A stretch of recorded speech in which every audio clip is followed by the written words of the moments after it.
Hello and welcome, everybody. My name is Alejandro Rojas, and this is a Den of Geek special panel on SKYMAN, a new movie out from the writer and director of the Blair Witch Project, and it's kind of a similar sort of movie, and we'll talk about that. But we also have a couple experts on the alien abduction phenomena, which is what the movie's about. We've got Yvonne Smith. She's actually trying to join. I can see her. She's configuring her camera and things right now, so we'll have her in a minute. But we also have, and Yvonne Smith, I should say, is a certified hypnotherapist. She's a therapist who has worked with, she started working out with patients with PTSD and then discovered there were a lot of people who felt they were having these experiences with aliens. And she's now talked to, in the 90s, she was like on every news program talking about this. So she's got a lot of experiences, talked to thousands and thousands of people about this. So we'll have her on in a second. But in the middle of the screen here, you see Debbie Jordan-Kauble. And Debbie is an experiencer herself. In fact, she is the subject of the book Intruders by Bud Hopkins that was turned into a movie. So we'll talk to her about her experiences and what it's like being someone who has had these sort of experiences. But to start off, let's go ahead and talk to you, Dan. So what inspired you to choose this topic for your next project? Well, I've always been fascinated with the subject matter. When I was growing up in the late 70s and early 80s, everything from UFOs to Bigfoot, Loch Ness Monster, Bermuda Triangle were all in the zeitgeist in those days, and sort of inspired me as a preteen to kind of start my own UFO club in my neighborhood. And me and a couple of friends got together and did sort of our version of the X-Files, where we were out investigating neighborhoods and, you know, people that had visitations and whatnot. So I was very much into the whole subject matter. And then shortly after that, Close Encounters came out, which was very inspirational for me as well. And so I wanted to sort of, you know, do more research and dug in those days. And over time, sort of kind of amass this kind of collection of experiencers, of testimony, you know, big events like, you know, that have taken place over the years, Project Blue Book, you know, and Betty and Barney Hill and things like that, the Trent Farm. So those things always had kind of, you know, big moments for me. So I wanted to do a story that sort of encapsulated a lot of that, a lot of those experiences in the form of a documentary that follows this one character, Carl Merriweather, that claims he had an encounter and is now kind of possessed 30 years later to go back out to that area of the desert and have a reunion. And it sort of is a hybrid of all those different stories that I grew up with, and I've been wanting to tell it for years, actually. Come back to all of us here. I guess let's go to Debbie and kind of introduce the idea of, I guess, what it's like, what it was like when you came forward with your experiences and how people reacted. You know, I grew up in the household that was open-minded, and we'd already, I mean, I grew up with paranormal experiences happening and thinking it was normal, that it was just how everybody grew up. I mean, everyone had these little weird things. So when the June 83 thing happened, and I actually reached out to Bud Hopkins for the first time, it was the first time I'd actually reached out to anybody to try to understand all this.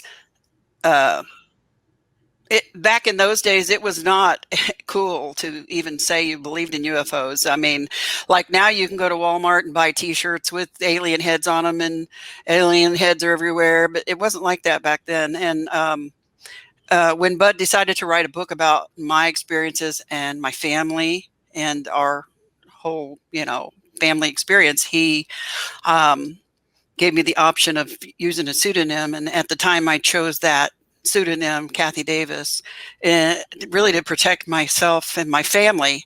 Mostly I had little children, you know, from having to be put up with ridicule and stuff. I got ridiculed. Occasionally people would laugh at me or roll their eyes. Most people weren't terribly rude. And actually, really the only person there were only a couple of people that came out, in the UFO world to try to ridicule me and discredit whatever I was talking about. But every time I met them in person and tried to confront them and just actually talk to them, because they were making judgments about me and my family and had never spoke to me or met me or knew anything really about me. And I just wanted to know, why are you doing that? Why are you saying my mom and me are horrible people and you never even talked to us? I mean, I'll talk to you. And they would run away. They didn't want to have anything to do with the normal conversation. They wanted me to not be normal, made it easier for them. Sometimes I think people, they're afraid of it. And so that's why they turn on it, because it's something they fear. Now it's better. People like your other guest, are trying to do things. Intruders, the miniseries back in '92, that was, I think, groundbreaking. It was one of the first things I'd ever seen on TV that didn't have a bunch of hokey music and giggle tracks behind everything. And it meant a lot to me, even though it was not all just our stuff. It was a compilation of other people's experiences as well as mine too, which was kind of hard to explain to people afterwards. When they'd come up to me and say, "Remember in the movie when this happened?" I'm like, "Yeah, that wasn't me." But I was just grateful that somebody did it seriously, because this is serious. So it's getting better. It's gotten better over the years, but it was hard in the beginning. Mm-hmm. Dan, when you did your research, and I'm going to try to bring on Yvonne here, actually. It looks like she's ready to join. Hi, Yvonne. Hi, everybody. I'm doing this on my phone because my computer wasn't cooperating. So I hope you can all see me. Thank you for having look great. me, Alejandro. Yeah, Hi, works Dan. well. Hi. Works Hi, well. Deb. So, Dan, when you did your research for the movie, what were the aspects that really stood out to you that you tried to kind of highlight or get across in your film? Well, I mean, first and foremost, for me, I wanted to tell the human side of this story. I wanted to tell it from a human perspective. I mean, I didn't want to, come across as mocking or, it's like Debbie was saying, this is a serious subject for these people, and this character is a true believer. Whether you believe in what he says he saw or not, he believes it. And that's important. We have to keep that in mind as an outside observer, is that they believe deeply what they have experienced, and are many of whom are looking for an answer or an explanation or some kind of, acknowledgement of what they are experience, which is an extraordinary experience in their lives. So I wanted to tell it from a human perspective, that this guy Carl is a real person. He has his idiosyncrasies, but he has a family, and how it affects his family, in particular his sister, how he's been mocked his whole life by, and bullied when he was younger, because he's a little bit of a different kind of odd character, but not the wacko that you always see portrayed in these kinds of renditions. I wanted it to be truthful and sincere, and much of my research over the years, most of these people that have these experiences are just everyday people. The vast majority of whom aren't looking for publicity. They're not looking to sell a book or anything like that. They're just trying to process what happened, and so that's the angle I was taking with SKYMAN, is that this is a sincere guy dealing with issues that we all deal with, looking for answers. Mm-hmm. Now, Yvonne, you've been working with people who feel they're having these experiences for decades now.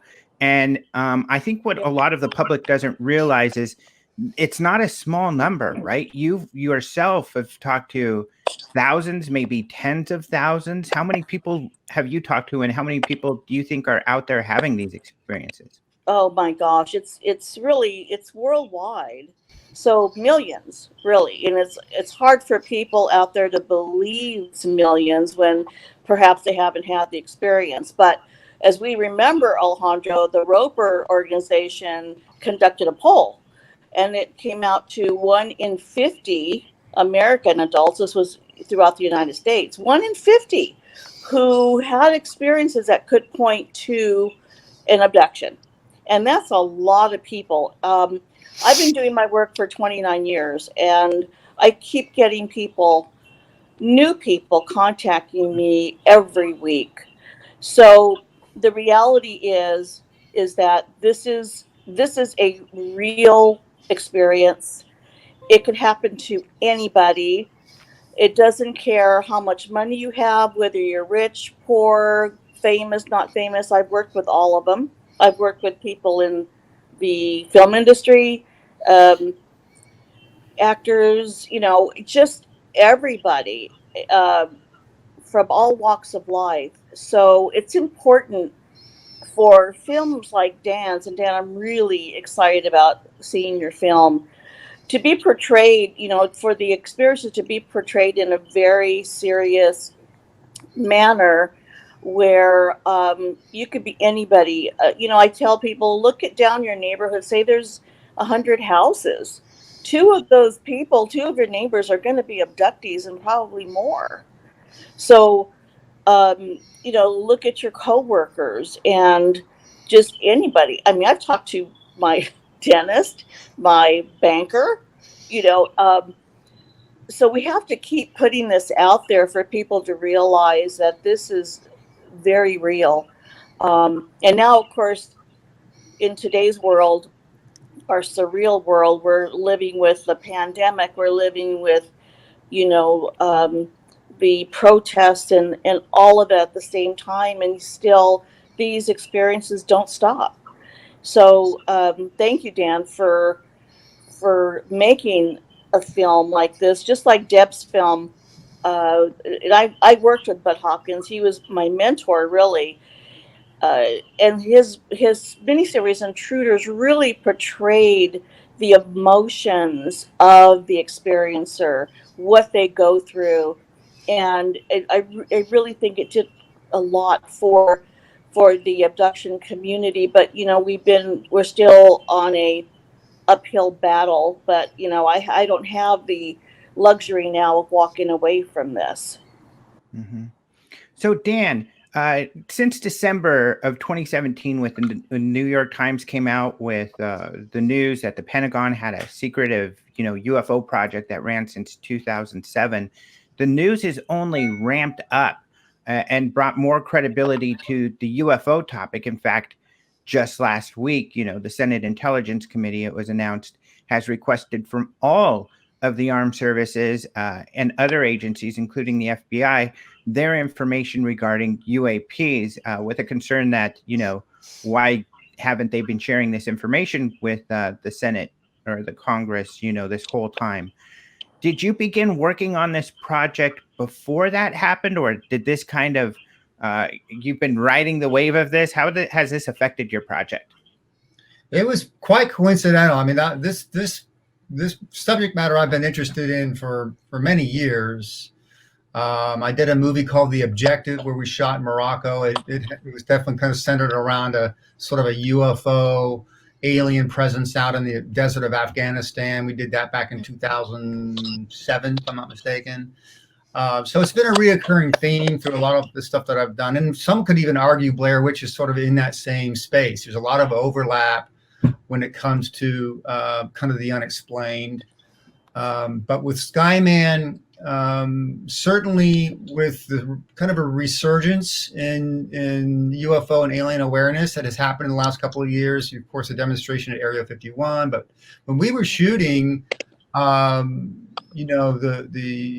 Air Force Tic Tac video was coming out, and that was a big deal. But I think what's interesting is that you're seeing a lot of stuff being unearthed, right? And it's just harder to keep a lid on things now with the internet and everyone kind of communicating with each other. So I think awareness is much higher now than it was before, where you could kind of control the message a lot easier years ago, where you can't as much.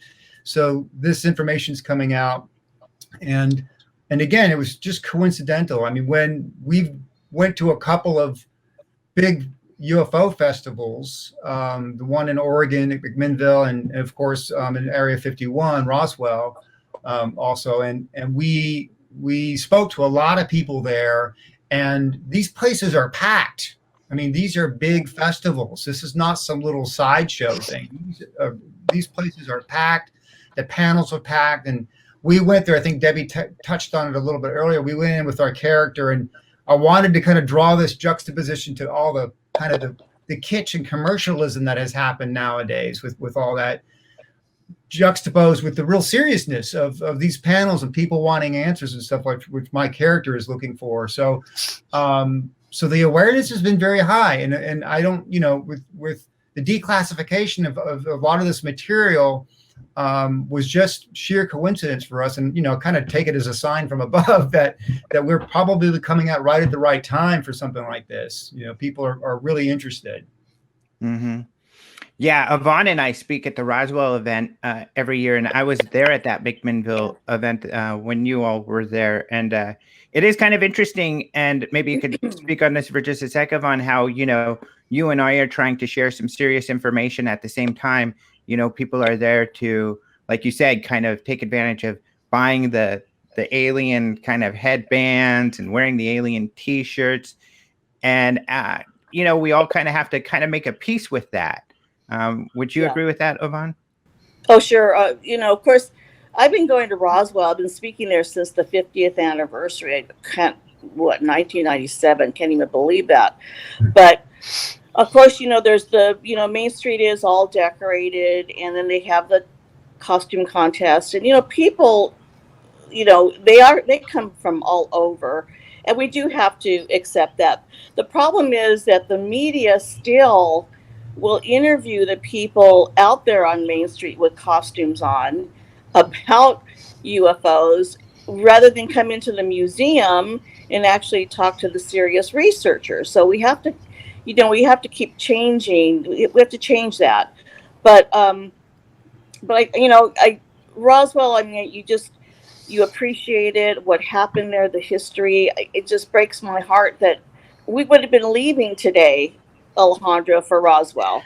It's been canceled because of the COVID, and it's just, this year is just gone. But we do have to accept, I think, in a way, with people wearing these T-shirts and even commercials now with the little grays in there. I've seen those. It's still putting it out there. So those of us who are seriously researching this, we just keep doing our work, and it's not until people start realizing that, oh my God, I think I had experiences like this, or a family member comes to them, because that has happened. Like all of a sudden they're, coming out and saying, I've had this and I didn't want to tell anybody. So I don't know. I just I think it's as long as it's out there, in the consciousness of the public. Dan's movie is going to help. Dan, when does that movie come out? How do we see it? It's at select drive-ins now throughout the country, but it comes out on VOD on the 7th. So it'll be just a few days. It'll be out on the 7th. So you can pre-order the DVD if you want the DVD instead on Amazon, not now, but it'll be out pretty much everywhere on the 7th. I'm going to give it out as Christmas gifts. Well, watch it first. I went to. Just don't expect a horror movie. It's not a horror film. It's good. It's a character-driven film. A lot of people are kind of caught off guard expecting another gotcha horror movie. It's not that. Yeah. It's about treating the subject matter seriously, and the character behind it all is a character not unlike many of us that we all know. Well, I know Debbie appreciates that. I mean, right. If anybody could relate. Yeah. Right. And that's what I was just going to say. Mm-hmm. Go ahead. I was just going to say, I understand people's feelings when they like I said, roll their eyes or giggle or whatever, because I promise you, if I hadn't experienced it, if I hadn't seen it with my own eyes or lived it, I would probably be the same way. And I'm the same way about other stuff too. So, and sometimes I even laugh at myself because I think I've remembered some things that I don't even want to believe. So I get it. I really do. Now, Debbie, I wanted to ask you, with all of the, credibility coming to the UFO topic recently, have people reached out to you or, kind of said, hey, I feel differently about, your experiences? Well, I keep myself pretty under the radar in the UFO field, pretty much.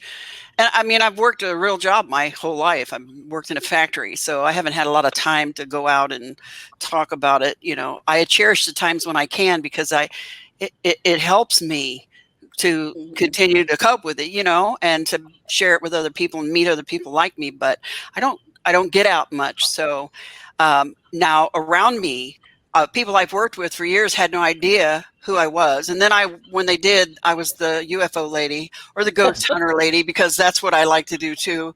And now here in the last, I'd say, year or so, when I felt, people say something about UFOs, I'll be like, yeah, I believe that stuff. And then they come and they start telling me their stuff. They've got stories, they've got things that they've never told anybody. And they've got a willing person that wants to listen. So people are coming to me, on a personal level, but not, widely, Mm-hmm. And I'm working on my book. So, because I want to do what Dan's doing, I want to present this to everyone from the human side of it, that this person experienced it. I've lived this my whole life. And sometimes I wished I was crazy, because they make pills for that and I could take that and it would go away. And that's not how this works. And I want to write this book. I'm almost done, actually, to get it out there from our perspective, and show people that, not everybody that has these experiences is, well, I may be crazy. I got papers to say I'm not, but I'm able to function in life. And so, yeah, Debbie, and I know this is asking a lot, because there's so much, but I'm wondering if you can kind of encapsulate as concisely as possible kind of the nature of your experiences. Well, my experiences have been paranormal and physical. The main experience was in '83 when I was living with my parents, and something showed up in the yard one night that left a mark in the yard that lasted for 5 years, and snow melted off of it.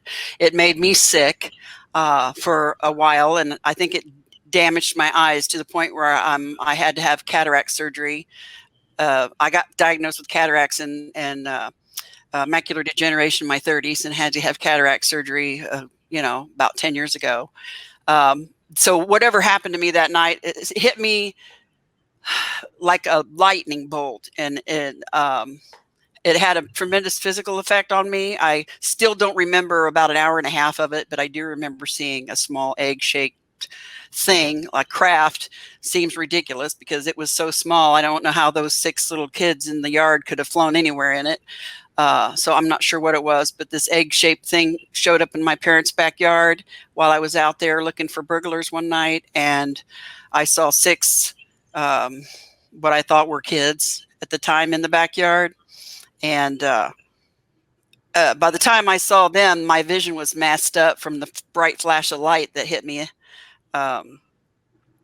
And from that point on, for that year following that experience, I was, I think I had a nervous breakdown.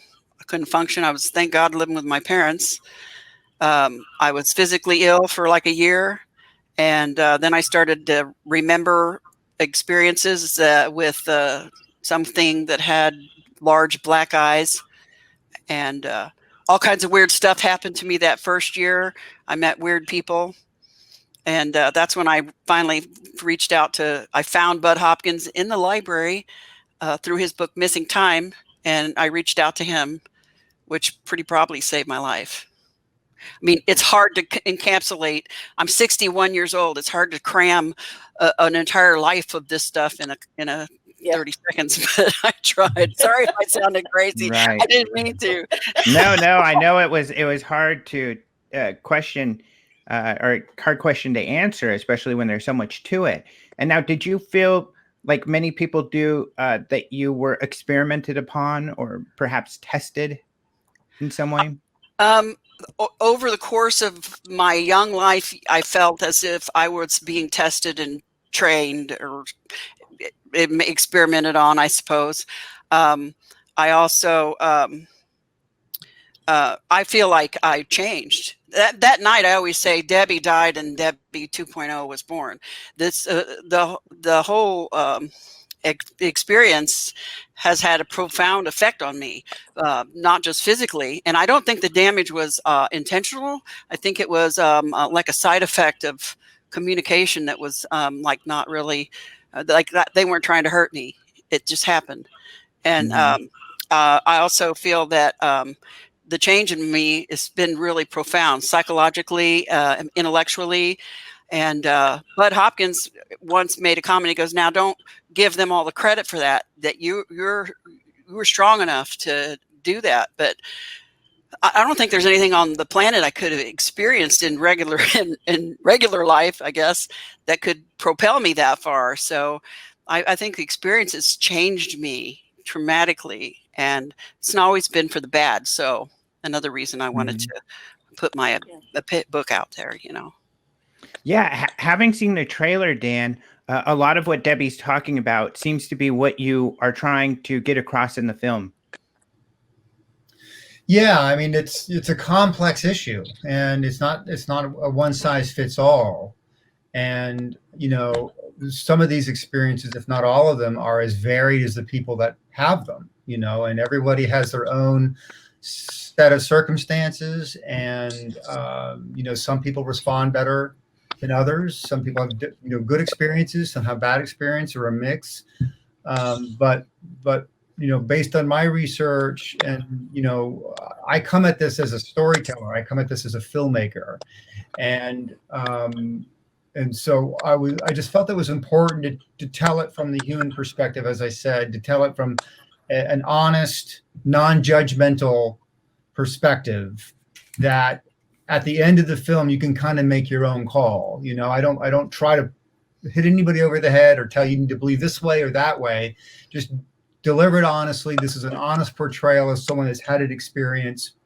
He's not crazy, but it's not an ordinary life experience either, and it changes you. So from a storytelling standpoint, that's kind of what I was trying to capture, and in an honest and authentic way. And a lot of people that have had experiences or are experts in this field will see the references throughout the film that are genuine and real authentic references to the UFO community. And if you don't know anything about it, they'll just go right by you. You won't recognize them, but you'll see them, and you'll see those references, because we did do our research, and there are a lot of overlaps. You know, I mean, there's a great book called The Messengers about, you know, people seeing owls and that, you know, having these visitations, if you will, and there's you know, numerology. There's a lot of interconnectivity with all these different disciplines that we've touched on a little bit in the film. But again, not trying to be preachy or saying this is the way you should think, all through the prism of Carl's experience and how he's been dealing with it. So hopefully it will resonate for those that it was meant for, and we'll see what happens. Yeah, I mean, what it makes me think of, especially listening to Debbie and recalling, you know, Yvonne and her work, is there's a lot of issues like this, and like your film, are very challenging in that these are very believable people sharing some unbelievable information, and it makes your brain hurt to think about it, because on the one hand, you don't want to dismiss it because you wouldn't imagine that these people would make something up. But at the other hand, you can't accept it because it just doesn't seem like something. So it reminds me of listening to Yvonne's lectures. It's just very challenging. Yeah, I mean, I think one of the most compelling incidents, I think, that inspired me as a kid was, the famous, kind of Trent Farm, photographs, which sort of, I think, gave rise to the McMenamus UFO Fest, actually, out there in McMinnville. And the husband and wife that were on the farm, I think they've both passed away now, but a couple of years ago, they had a documentary on them. And about those photographs, those famous photographs that I grew up with, and listening to them talk and speak about living on a farm with no desire for publicity or anything else. I mean, they were like the most authentic interview that you could ever give, right? And as a photographer myself, looking at those photographs, like, man, he was either a brilliant hoax artist, like one of the best hoaxes in the world, or something happened, right? And it's like there's this cognitive dissonance that goes on in people's brains, like that can't be true, but there it is, right? And it's that compelling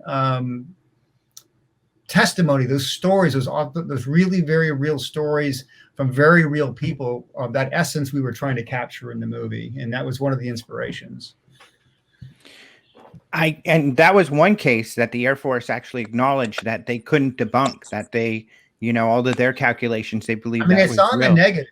I mean, you can see it's on the imagery's on the negatives, and having done my share of like pulling pranks as a kid, I know how hard that is to do. Back in the days where you had to have physical photo enlargers, and you didn't have digital technology in those days, so it's an amazing photograph, really. When you really do the analysis, it's an amazing photograph. We're out of time, but there is one question. Can we take one question from the group? Does everybody have time for that real quick? I'm good.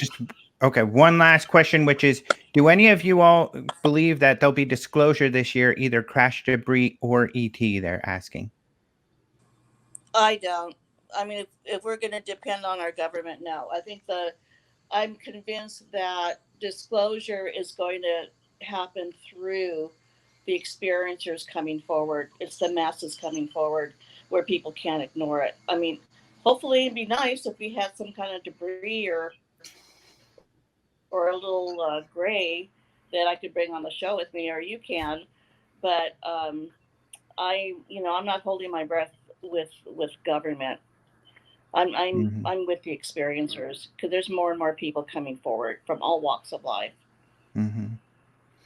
All right, and Dan, I guess if you could share, we'll wrap it up here. Again, thankfully, Yvonne had asked you earlier, but how people can watch the film. We are screening in various drive-ins throughout the country. You can go to www.SKYMANThemovie.com and get the screening times. It's also coming out on VOD on the 7th, so it'll be sort of wide release then. So be sure to check it out. I think it's Amazon and Netflix and all the usual suspects. All right, great. Well, thank you all so much for joining us. This has been terribly interesting. We're all very excited for the film. Thanks for paying attention. I think if I could speak for Debbie and Yvonne, the topic, and getting information out there and taking it seriously, because I know that's near and dear to their heart. But thank you very much. And you all have a wonderful 4th of July weekend and a happy World UFO Day. Today's World UFO Day. Everybody stay safe.